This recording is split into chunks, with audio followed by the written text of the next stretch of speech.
একটু কল্পনা করুন তো, ধরুন আপনার মাথার উপর যে ফ্যানটা ঘুরছে তাতে কোনো রেগুলেটর নেই। ও, সেটা তো বেশ ভয়ের ব্যাপার। হ্যাঁ, ঠিক তাই। মানে সুইচ দিলেই সেটা সবসময় একদম ফুল স্পিডে ঘোরা শুরু করবে। শীত হোক বা গ্রীষ্ম, গতি কমানোর কোনো উপায় নেই। হুম, খুবই বিরক্তিকর একটা অবস্থা হবে সেটা। ভীষণ বিরক্তিকর। কিন্তু জানেন কি, একসময় বিশ্বের বিশাল সব শিল্প কারখানার অবস্থাও ছিল ঠিক এরকমই। আচ্ছা। হ্যাঁ, মানে কোনো নির্দিষ্ট নিয়ম বা কাঠামোর কথা ভাবলে সাধারণত আমাদের মনে হয় সেটা বোধহয় পাহাড়ের চূড়ায় থাকা বিশাল কোনো পাথরের মতোই অপরিবর্তনীয়। ঠিক। একবার যদি সেই পাথর গড়িয়ে পড়তে শুরু করে, তবে তার গতি কেবল তার নিজের নিয়মেই চলে। একদম। আর দশকের পর দশক ধরে শিল্প কারখানার মূল চালিকা শক্তি, মানে ওই ইন্ডাকশন মোটর বা এসি মোটরগুলো, ছিল ঠিক সেই একগুঁয়ে পাথরের মতোই। হুম। একবার চালু হলে সে কেবল একটি নির্দিষ্ট গতিতেই ঘুরতে জানত। এটি আসলে একেবারে নিখুঁত একটি তুলনা। প্রকৌশলের দুনিয়ায় এই মোটরগুলোকে ধরা হতো আক্ষরিক অর্থে স্থির গতির বা কনস্ট্যান্ট স্পিডের এক অতিকায় দৈত্য হিসেবে। হ্যাঁ, বৈদ্যুতিক সংযোগ দেওয়া মাত্রই এটি নিজের নির্ধারিত গতিতে চলতে শুরু করত। কোনো নড়চড় নেই। কিন্তু তারপর প্রযুক্তির জগতে এমন একটা পরিবর্তন এলো যা পুরো প্রেক্ষাপটটাই বদলে দিল। ঠিক। আজকের এই গভীর আলোচনায় আমরা সেই গল্পটাই জানব, কিভাবে একটি স্থির গতির যন্ত্রকে আধুনিক প্রকৌশল বশ মানালো। হুম। আমাদের এই আলোচনার মূল ভিত্তি হল আইআইটি খড়গপুরের এনপিটিএল কোর্সের lecture 60, introduction to speed control, এবং ইলেকট্রিক্যাল ইজ ইজি নামের একটি ইউটিউব চ্যানেলের চমৎকার ভিডিও প্লেলিস্ট। তো চলুন বিষয়টা খুলে দেখা যাক। এখানে সবচেয়ে আকর্ষণীয় বিষয় হলো কিভাবে এই পরিবর্তনটা আসলে এলো। আচ্ছা। মানে একসময় যে মোটরগুলোকে কেবল একটি নির্দিষ্ট গতিতে ঘোরার জন্য তৈরি করা হয়েছিল, আধুনিক পাওয়ার ইলেকট্রনিক্স কিভাবে সেই পুরনো ধারণাকে একেবারে ভেঙে গুড়িয়ে দিল, সেটাই আমাদের আজকের আলোচনার কেন্দ্রবিন্দু। দারুণ একটা ব্যাপার। হ্যাঁ, আর আমাদের লক্ষ্য কেবল এই প্রযুক্তিগত রূপান্তর জানা নয়, বরং এর পেছনের বিজ্ঞানটাকে সহজভাবে বোঝা। কারণ কোনো যন্ত্র কিভাবে কাজ করে তার চেয়েও গুরুত্বপূর্ণ হল সেটি কেন সেভাবে কাজ করে। একদম। তথ্যের ভারে ক্লান্ত না হয়ে এই পুরো প্রক্রিয়ার সবচেয়ে চমকপ্রদ ওই আহা মুহূর্তগুলো আমরা বের করে আনব। ঠিক। তাহলে শুরু করা যাক। এই মোটরগুলোর গতির উপর নিয়ন্ত্রণ প্রতিষ্ঠার আগে আমার মনে হয় আমাদের বুঝতে হবে যন্ত্রটার প্রাথমিক আচরণ আসলে কেমন। এটা খুব জরুরি। কারণ মোটর চালু করার সময়কার আচরণ আর তার গতির স্বাভাবিক পরিবর্তনের পার্থক্য না বুঝলে আসল সমস্যাটাই অধরা থেকে যাবে, তাই তো? ঠিক বলেছ, মানে একদম সঠিক কথা। যে কোনো বড় ইন্ডাকশন মোটর যখন সরাসরি ফুল ভোল্টেজে স্টার্ট বা চালু করা হয়, তখন সেটি বৈদ্যুতিক লাইন থেকে বিশাল পরিমাণ কারেন্ট টেনে নেয়। বিশাল কারেন্ট। হ্যাঁ, মানে মোটর যখন স্থির থাকে তখন এটি অনেকটা শর্ট সার্কিট হওয়া ট্রান্সফরমারের মতো আচরণ করে আর কি। বাপরে। এই ধাক্কা সামলানোর জন্য প্রথম থেকেই বেশ কিছু ব্যবস্থা নিতে হতো। যেমন ধরুন, রোটর মোটরের ক্ষেত্রে রোটর সার্কিটে বাইরে থেকে অতিরিক্ত রেজিস্ট্যান্স বা রোধ যুক্ত করা যায়। আচ্ছা। কিন্তু কেজ মোটরের ক্ষেত্রে, যা কিনা শিল্পক্ষেত্রে সবচেয়ে বেশি ব্যবহৃত হয়, সেই সুবিধা নেই। তাই সেখানে স্টার্ট করার সময় ভোল্টেজ কমানোর জন্য লাইনের সাথে সিরিজে রিঅ্যাক্টর অথবা অটো ট্রান্সফরমার ব্যবহার করতে হতো। এমনকি স্টার ডেল্টা স্টার্টারও খুব জনপ্রিয় ছিল সে সময়। একটু থামাই আপনাকে। এই যে বললেন রোটর আর কেজ মোটর, মানে এই ভারী প্রকৌশলগত শব্দগুলো তো আমার মাথার ওপর দিয়ে যাচ্ছে। না না, শব্দগুলো ভারী মনে হলেও কনসেপ্টটা বেশ সোজা। এই যে স্কুইরেল কেজ বা কাঠবিড়ালির খাঁচা, এটা কোত্থেকে এলো? আর স্টারডেলটাই বাকি। আচ্ছা, আমি একটু সহজ করে বলছি। স্কুইরেল কেজ বা কেজ মোটর বলা হয় কারণ এর ভেতরের ঘোড়ার অংশটা, মানে রোটরটা, দেখতে অনেকটা ইঁদুর বা কাঠবিড়ালি দৌড়ানোর চাকার মতো। ও আচ্ছা, ওই গোল খাঁচার মতো চাকাগুলো। একদম ঠিক। এটা সলিড মেটাল বা নিরেট ধাতু দিয়ে তৈরি। তাই এর ভেতরে বাইরে থেকে কোনো তার বা রেজিস্ট্যান্স জোড়া যায় না। আচ্ছা, বুঝতে পেরেছি। অন্যদিকে উন্ড রোটার হলো এমন রোটার যেখানে তামার তার প্যাঁচানো থাকে। তো সেখানে চাইলেই বাইরে থেকে রেজিস্ট্যান্স বা রোধ যুক্ত করে কারেন্ট নিয়ন্ত্রণ করা যায় আর কি। আর ওই স্টার ডেল্টা ব্যাপারটা? ও হ্যাঁ, স্টার ডেল্টা স্টার্টার হলো এমন একটা সুইচিং ব্যবস্থা যেখানে শুরুতে মোটরকে স্টার কানেকশনে চালানো হয়। তাতে কি লাভ হয়? এতে যেটা হয়, কয়েলে ভোল্টেজ √3 গুণ বা প্রায় 58% কমে যায়। আচ্ছা। হ্যাঁ, ফলে শুরুর ওই বিশাল কারেন্টের ধাক্কাটা সামলানো যায়। মোটর স্পিড তুলে নিলে তখন আবার ডেল্টা কানেকশনে দিয়ে ফুল ভোল্টেজ দেওয়া হয়। বুঝতে পেরেছি। তার মানে এগুলো সবই হলো মোটরটাকে নিরাপদে স্টার্ট করার পদ্ধতি। একদম ঠিক। আমরা এতক্ষণ স্টার্ট করার সময়কার কারেন্টের ধাক্কা নিয়ে কথা বললাম, কিন্তু কারখানার কনভেয়ার বেল্ট বা লিফট তো আর সারাদিন শুধু স্টার্ট হয় না, তাই না? না, তা তো বটে। তাদের তো চলার পথে গতি কমানো বাড়ানোরও দরকার হয়। তো স্টার্ট করার এই সমস্যার সমাধানের সাথে কি গতির সমস্যার কোনো সম্পর্ক আছে? না, আসলে কোনো সম্পর্ক নেই। এগুলো একেবারেই আলাদা। আর এখানেই আসে স্পিড রেগুলেশন এবং স্পিড কন্ট্রোলের ধারণার বিশাল পার্থক্য। পার্থক্যটা কেমন? মানে ধরুন, একটি মোটর কোনো লোড ছাড়াই স্বাভাবিকভাবে ঘুরছে। এই অবস্থায় তার স্পিড থাকে সিঙ্ক্রোনাস স্পিড বা তার তাত্ত্বিক সর্বোচ্চ গতির খুব কাছাকাছি। আচ্ছা। এবার তার ওপর ফুল লোড চাপিয়ে দেওয়া হলো। সাধারণত দেখা যায় লোড পড়ার কারণে মোটরের গতি নিজে থেকেই কিছুটা কমে যায়, হয়তো ৫% মতো।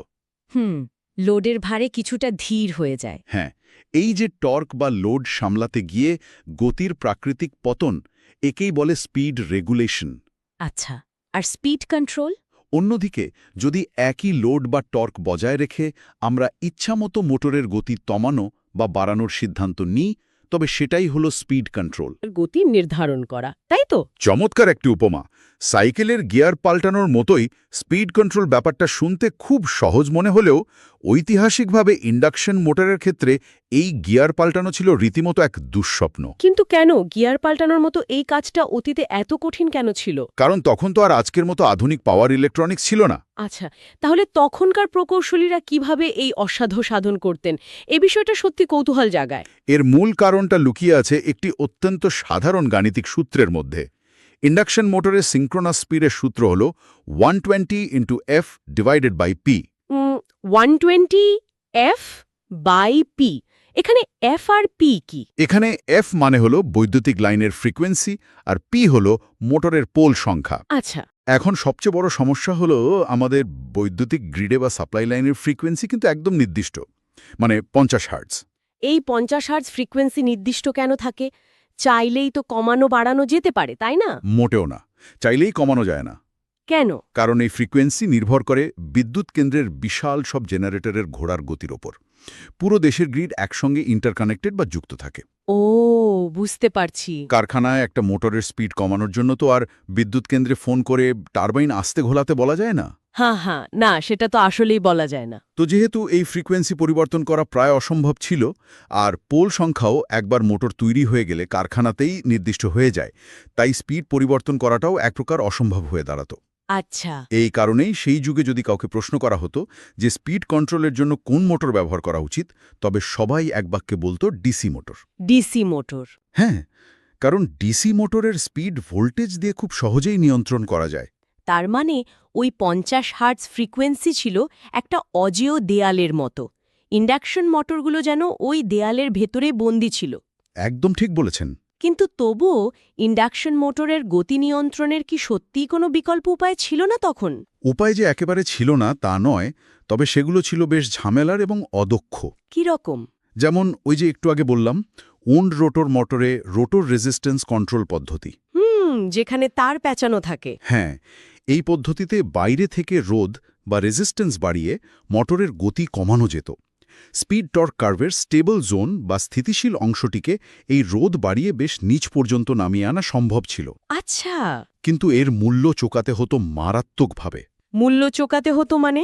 যন্ত্রপাতির দাম বেশি ছিল? শুধু যন্ত্রপাতির দাম নয়, আসলে শক্তির অপচয় হতো প্রচুর। শক্তির অপচয় কিভাবে? রোটর সার্কিটে এই অতিরিক্ত রেজিস্ট্যান্স থাকার কারণে সেখানে প্রচুর পরিমাণে কপার লস হতো। Copper loss? হ্যাঁ, সোজা কথায় বিদ্যুৎ শক্তির একটা বিশাল অংশ স্রেফ তাপ হিসেবে নষ্ট হতো। গতি যত কমানো হতো তাপ তত বাড়ত এবং পুরো সিস্টেমের কর্মদক্ষতা বা এফিসিয়েন্সি একদম তলানিতে গিয়ে ঠেকত। বুঝতে পারলাম। তার মানে এটা মোটেও টেকসই কোনো সমাধান ছিল না। শক্তি অপচয় করে তো আর বেশি দিন চলা যায় না, তাই না? একদম ঠিক। আরেকটা উপায় ছিল সাপ্লাই ভোল্টেজ কমানো, কিন্তু এটারও একটা ভয়ানক গাণিতিক দিক ছিল। ভয়ানক গাণিতিক দিক? সেটা আবার কি? ভোল্টেজ যদি কোনো কারণে অর্ধেক করে দেওয়া হয়, তবে মোটরের সর্বোচ্চ টর্ক বা ঘূর্ণন ক্ষমতা একেবারে 4/1 ভাগে নেমে আসত। 1 মিনিট দাঁড়ান। ভোল্টেজ অর্ধেক করলে শক্তি অর্ধেক হওয়ার কথা। 1/4 বা 1/4 কেন হবে? কারণ ইন্ডাকশন মোটরের টর্ক সরাসরি সাপ্লাই ভোল্টেজের বর্গের সমানুপাতিক, মানে স্কোয়ার অফ দ্য ভোল্টেজ। ও, স্কোয়ার। হ্যাঁ, তাই ভোল্টেজ যদি হাফ হয়, টর্ক হবে হাফের স্কোয়ার, অর্থাৎ 1/4 বা 1/4। আচ্ছা। ফলে এটি অত্যন্ত সীমিত রেঞ্জের মধ্যে কেবল কাজ করত। লোড টর্ক যদি কনস্ট্যান্ট বা স্থির থাকে, তবে ভোল্টেজ একটু বেশি কমালে মোটর আর ভারী জিনিস টানতেই পারত না, জ্যাম হয়ে থেমে যেত। বাপরে, অর্ধেক ভোল্টেজ কমালে ক্ষমতা 1/4। তার মানে কারখানার ভারী জিনিস তোলার জন্য এই পদ্ধতি একদমই অচল। একদমই তাই। তবে তখনকার প্রকৌশলীরা আরও কিছু অভিনব পদ্ধতি বের করেছিলেন, যার মধ্যে একটি হল পোল চেঞ্জিং। পোল চেঞ্জিং, এটা কিভাবে কাজ করত? স্ট্যাটর কয়েলের সংযোগগুলো বাইরে থেকে পরিবর্তন করে পোল সংখ্যা বদলানো হতো। যেমন ধরা যাক, কোনো 3 ফেজ মোটরের সংযোগ এমনভাবে করা হলো যে এটি 2 পোলের মতো আচরণ করবে। আচ্ছা। তখন স্পিড পাওয়া যেত 3000 আরপিএম। আবার ফিজিক্যালি তারগুলো খুলে বদলে দিয়ে 4 পোল করলে স্পিড নেমে আসত 1500 আরপিএমে। কিন্তু এর মানে তো দাঁড়াচ্ছে শুধু নির্দিষ্ট কয়েকটা গতিই পাওয়া যাচ্ছে। ঠিক। নিশ্চয়ই প্রতিবার কারখানার কাজ থামিয়ে তারের সংযোগ বদলাতে হতো। হ্যাঁ, ঠিক তাই। আপনি কেবল 2-1টা নির্দিষ্ট বা ডিসক্রিট গতি পেতেন। এটি কোনো মসৃণ স্পিড কন্ট্রোল ছিল না। বুঝতে পারছি। তবে এর চেয়েও অদ্ভুত এবং আকর্ষণীয় একটা পদ্ধতি ছিল, যাকে বলা হতো ক্যাসকেড মেথড। ক্যাসকেড মেথড, নামটা তো বেশ ভারী। হ্যাঁ, এই পদ্ধতিতে 2টি বিশাল সাইজের আলাদা ইন্ডাকশন মোটরকে একই শ্যাফটের মাধ্যমে মেকানিক্যালি বা যান্ত্রিকভাবে যুক্ত করা হতো। আচ্ছা, দুটো মোটর একসঙ্গে। হ্যাঁ, এর মধ্যে প্রথম মোটরটি হতো একটি স্লিপ রিং বা উন্ড রোটর মোটর। মূল সাপ্লাই দেওয়া হতো প্রথম মোটরে। আর প্রথম মোটরের রোটর থেকে যে শক্তি পাওয়া যেত, সেটা দিয়ে চালানো হতো দ্বিতীয় মোটরের স্ট্যাটারকে। দাঁড়ান, একটু থামুন। একটি মোটরের গতি নিয়ন্ত্রণ করার জন্য আস্ত আরেকটি মোটর ব্যবহার করা হতো? হ্যাঁ, শুনতে অদ্ভুত লাগলেও এটাই সত্যি। এটা তো অনেকটা নিজের প্রথম গাড়িটি কিভাবে চালাবেন তা নিয়ন্ত্রণ করার জন্য দ্বিতীয় আরেকটি গাড়ি কিনে প্রথমটার পেছনে বেঁধে দেওয়ার মতো ব্যাপার। এটা তো একেবারেই বাস্তবসম্মত মনে হচ্ছে না। হ্যাঁ, কিন্তু সে যুগে এটাই ছিল এক অন্যতম বড় উদ্ভাবন। ইলেকট্রিক্যাল ইজ ইজি ইউটিউব চ্যানেলের প্লেলিস্টে এই ক্যাসকেড মেথড নিয়ে আস্ত একটা ভিডিওই রয়েছে। তাই নাকি? হ্যাঁ, 2টি মোটরের পোল সংখ্যা যদি যথাক্রমে P1 এবং P2 হয়, তবে এই ক্যাসকেড পদ্ধতিতে নতুন সিঙ্ক্রোনাস স্পিড তৈরি করা যেত। এর ফর্মুলা ছিল 120f/P1 + P2। ও, মানে দুটো মোটরের পোল যোগ করা হতো। একদম। ফলে 2টি মোটরের সংযোগ নানাভাবে অদল বদল করে সব মিলিয়ে হয়তো 3-4টি ভিন্ন ভিন্ন গতি পাওয়া যেত। আচ্ছা। কিন্তু আপনি ঠিকই ধরেছেন, পদ্ধতিগুলো তাত্ত্বিকভাবে এবং গাণিতিকভাবে অত্যন্ত চমকপ্রদ হলেও বাস্তবে এগুলো ছিল মারাত্মক অদক্ষ। তা তো বটেই। চিন্তা করে দেখুন, 1920 বা 30-এর দশকের কারখানায় 2টো বিশাল ঢালাই লোহার মোটর পাশাপাশি বসানো। এগুলো প্রচুর জায়গা দখল করত। 2টো শ্যাফটের অ্যালাইনমেন্ট ঠিক রাখা এক দুঃসাধ্য কাজ ছিল, আর খরচ ছিল আকাশ ছোঁয়া। এই সীমাবদ্ধতাগুলোই তো আসলে বলে দিচ্ছিল যে আমাদের এমন একটা নতুন সমাধান দরকার যা পুরো খেলার নিয়মটাই বদলে দেবে। একদম। আর সেই খেলার নিয়ম বদলাতেই মঞ্চে প্রবেশ করল পাওয়ার ইলেকট্রনিক্স। যখন পুরনো সব পদ্ধতি ব্যর্থ, ব্যয়বহুল বা অদক্ষ প্রমাণিত হল, তখন কিভাবে এই নতুন প্রযুক্তি এসে ওই 50 হার্টজের দৌর্ভেদ্য দেয়াল ভেঙে দিল। এই বিপ্লবের মূল কারিগর হল পাওয়ার ইলেকট্রনিক্স এবং ইনভার্টার প্রযুক্তি। আমরা আগেই দেখেছি, আসল বাধাটা ছিল সাপ্লাই গ্রিডের ওই নির্দিষ্ট 50 হার্টজ ফ্রিকোয়েন্সি। হ্যাঁ, সেটা তো বদলানো যাচ্ছিল না। আধুনিক যুগে এসে প্রকৌশলীরা ভাবলেন, গ্রিড যদি আমাদের ফ্রিকোয়েন্সি বদলাতে না দেয়, তবে আমরা নিজেরাই নিজেদের ফ্রিকোয়েন্সি তৈরি করে নেব। নিজেদের ফ্রিকোয়েন্সির মানে গ্রিডের বাইরে গিয়ে সেটা কিভাবে সম্ভব? বিষয়টা ধাপে ধাপে করা হয়। প্রথমে আমাদের রেগুলার 50 হার্টজের এসি সাপ্লাইকে একটি ডায়োড রেকটিফায়ারের মাধ্যমে ডিসিতে রূপান্তর করা হয়। আচ্ছা, মানে এসি কারেন্টের ওই ঢেউ খেলানো রূপটাকে একদম সমান একটা লাইনে পরিণত করা হয়। ঠিক। এরপর আসে আসল ম্যাজিক, একটি 3 ফেজ স্মার্ট ইনভার্টার। ইনভার্টার। হ্যাঁ, এই ইনভার্টারে থাকে ফাস্ট অ্যাক্টিং মসফেট বা আইজিবিটির মতো অত্যন্ত দ্রুতগতির ইলেকট্রনিক সুইচ। এই ইনভার্টার সেই ডিসিকে পুনরায় এমন এক নিখুঁত এসিতে রূপান্তর করে যার ভোল্টেজ এবং ফ্রিকোয়েন্সি দুটোই ইচ্ছেমতো পরিবর্তন করা যায়। এই ফাস্ট অ্যাক্টিং মসফেট জিনিসটা কি? এটা ডিসিকে এসি বানায় কিভাবে? ব্যাপারটা কল্পনা করা যেতে পারে একটা সাধারণ লাইট সুইচের মতো। আচ্ছা। যদি একটা লাইটের সুইচ প্রতি সেকেন্ডে 1000 বার অন অফ করা যায়, তবে আলোর তীব্রতা নিয়ন্ত্রণ করা সম্ভব, তাই না? হ্যাঁ, চোখের পলকে অন অফ হলে তো তাই হবে। মসফেট হল সেরকমই এক অতি দ্রুত গতির ইলেকট্রনিক সুইচ। এটি ডিসি সাপ্লাইকে এত দ্রুত এবং নির্দিষ্ট প্যাটার্নে কাটে বা চপ করে যে মোটরের কাছে সেটাকে দেখতে একদম এসি ওয়েভের মতন মনে হয়। ও, একে বলে পালস উইডথ মডুলেশন বা পিডব্লিউএম। এর ফলে আমরা গ্রিডের ওপর আর নির্ভরশীল থাকলাম না। বাপরে! তার মানে আমরা গ্রিডের ওই 50 হার্টজের একগুঁয়ে সীমাবদ্ধতা থেকে একেবারে মুক্তি পেয়ে গেলাম। একদম। চাইলেই এখন ফ্রিকোয়েন্সির নব ঘুরিয়ে স্পিড কমাতে বা বাড়াতে পারি, কোনো ভারী দ্বিতীয় মোটর ছাড়াই। হ্যাঁ, তত্ত্বগতভাবে মুক্তি পাওয়া গেল বটে, কিন্তু বাস্তবের প্রয়োগে এখানেই একটা বড় বিপত্তি এসে হাজির হলো। বিপত্তি? কিসের বিপত্তি? আমরা তো ফ্রিকোয়েন্সি বদলানোর চাবিকাঠি পেয়ে গেছি। চাবিকাঠি পাওয়া গেছে ঠিকই, কিন্তু সেটা কিভাবে ঘোরাতে হবে তা না জানলে হিতে বিপরীত হতে পারে। মানে? এখানে আমাদের মোটরের ম্যাগনেটিক ফ্লাক্সের সূত্রটি বুঝতে হবে। ফ্লাক্স বা চুম্বকীয় শক্তির পরিমাণ হল ভোল্টেজকে ফ্রিকোয়েন্সি দিয়ে ভাগ করলে যা পাওয়া যায় তার সমানুপাতিক। আচ্ছা, ভোল্টেজ বাই ফ্রিকোয়েন্সি। হ্যাঁ। এখন কেউ যদি ভাবে, দারুণ তো, আমি ইনভার্টার পেয়ে গেছি, এখন শুধু ফ্রিকোয়েন্সি কমিয়ে মোটরের গতি কমিয়ে দেব। আর সে যদি সাপ্লাই ভোল্টেজ স্থির রেখে ফ্রিকোয়েন্সি অর্ধেক করে দেয়, ধরা যাক 50 হার্টজ থেকে কমিয়ে 25 হার্টজ করে দিল, রাইট। তাহলে কি হবে জানেন? সমীকরণ অনুযায়ী যেহেতু ফ্রিকোয়েন্সি নিচে বা হরে আছে, তাই ফ্রিকোয়েন্সি অর্ধেক হলে ম্যাগনেটিক ফ্লাক্স ঠিক দ্বিগুণ হয়ে যাবে। একদম ঠিক। কিন্তু ফ্লাক্স দ্বিগুণ হলে সমস্যা কোথায়? চুম্বকীয় শক্তি বাড়লে তো মোটরের জন্য ভালোই হওয়ার কথা। বিশাল সমস্যা।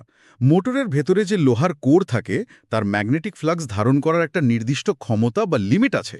আচ্ছা। ডিজাইনাররা সাধারণত BH কার্ভের একেবারে নি পয়েন্ট বা হাঁটু বরাবর অংশে এই ফ্লাক্স ডেন্সিটি নির্ধারণ করে রাখেন। এখন ফ্লাক্স যদি দ্বিগুণ হয়ে যায়, তবে সেই কোর আর তা ধারণ করতে পারবে না। ও, মোটরটি তখন স্যাচুরেটেড হয়ে যাবে। একটু থামাই। এই BH কার্ভ বা নি পয়েন্ট, এই ভারী শব্দগুলো একটু সরিয়ে রেখে যদি সাধারণ ভাষায় বলি, ব্যাপারটা কি এমন যে একটা স্পঞ্জের পানি ধরে রাখার ক্ষমতার মতো?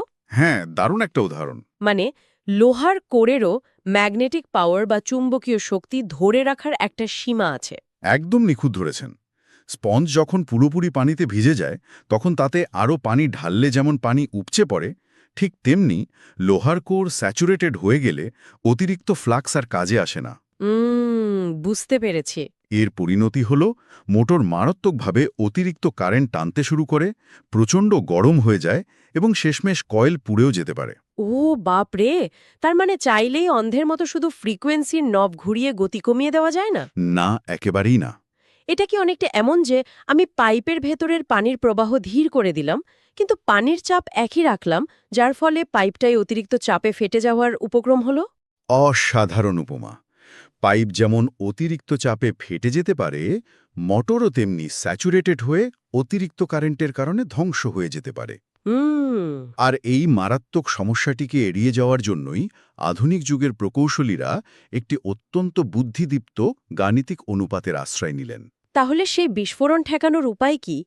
কিভাবে মোটরকে না পুড়িয়েই এই নতুন ইনভার্টার প্রযুক্তির পুরো সুবিধা নেওয়া যায়? সমাধানটি লুকিয়ে আছে ওই সূত্রটির মাঝেই, মানে ভোল্টেজ এবং ফ্রিকোয়েন্সির অনুপাতের মধ্যে। আচ্ছা।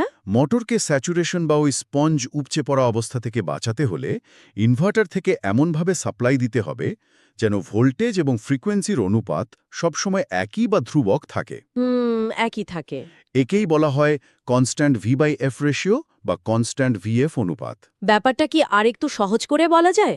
গাণিতিকভাবে এটা কিভাবে কাজ করে? অবশ্যই। ধরা যাক কারখানায় একটি মোটর আছে যার রেটিং হল 400 ভোল্ট এবং 50 হার্টজ। আচ্ছা। এখন মোটরটাকে অর্ধেক স্পিডে অর্থাৎ 25 হার্টজ ফ্রিকোয়েন্সিতে চালাতে হবে। যদি শুধু ফ্রিকোয়েন্সি 25 হার্টজ করে দেওয়া হয় আর ভোল্টেজ 400টেই থাকে, মোটর পুড়ে যাবে। হ্যাঁ, ওই যে স্পঞ্জ উপচে পড়ার মতো। ঠিক। তাই এই অনুপাত ঠিক রাখতে ফ্রিকোয়েন্সি অর্ধেক করার পাশাপাশি ভোল্টেজও অর্ধেক করে দিতে হবে। তার মানে মানে ইনভার্টার থেকে ভোল্টেজ কমিয়ে 200 ভোল্ট সরবরাহ করতে হবে। ও পরিষ্কার, 400/50 হলো 8, আবার 200/25 হলো 8। অনুপাত সবসময় একই থাকছে। একদম। কিন্তু এক মিনিট, আমার এখানে একটা খটকা লাগছে। একটু আগেই তো আমরা আলোচনা করলাম যে ভোল্টেজ কমালে মোটরের টর্ক বা শক্তি স্কোয়ার হারে কমে যায়। ঠিক। তাহলে ভোল্টেজ 200 করে দিলে তো টর্ক অনেক কমে যাওয়ার কথা। তখন এই মোটর ভারী লোড টানবে কি করে? খুব চমৎকার এবং গভীর একটা প্রশ্ন করেছেন। আগের পদ্ধতিতে যখন আমরা শুধু ভোল্টেজ কমাচ্ছিলাম আর ফ্রিকোয়েন্সি 50 হার্টজি ছিল, তখন ফ্লাক্স কমে যাচ্ছিল। আচ্ছা। তাই টর্ক মারাত্মকভাবে পড়ে যাচ্ছিল। কিন্তু এই নতুন ভিএফ পদ্ধতিতে আমরা ভোল্টেজ এবং ফ্রিকোয়েন্সি দুটোই সমানুপাতিক হারে কমাচ্ছি। এর ফলে ম্যাগনেটিক ফ্লাক্স একদম কনস্ট্যান্ট বা স্থির থাকছে। আচ্ছা। আর মোটরের টর্ক সরাসরি এই ফ্লাক্সের ওপর নির্ভর করে। ও, বুঝতে পেরেছি। ফ্লাক্স যেহেতু কমছে না, তাই মোটরের টর্ক তৈরি করার ক্ষমতাও কমছে না। মোটর তার পূর্ণ শক্তিতেই কাজ করতে পারে, কিন্তু অনেক ধীর গতিতে। অবিশ্বাস্য। তার মানে এই পুরো ব্যাপারটা হলো ব্যালেন্স করার বা ভারসাম্য বজায় রাখার একটি দারুণ খেলা। একদম তাই। ফ্রিকোয়েন্সি কমালে ভোল্টেজও ঠিক সমানুপাতিক হারে কমাতে হবে।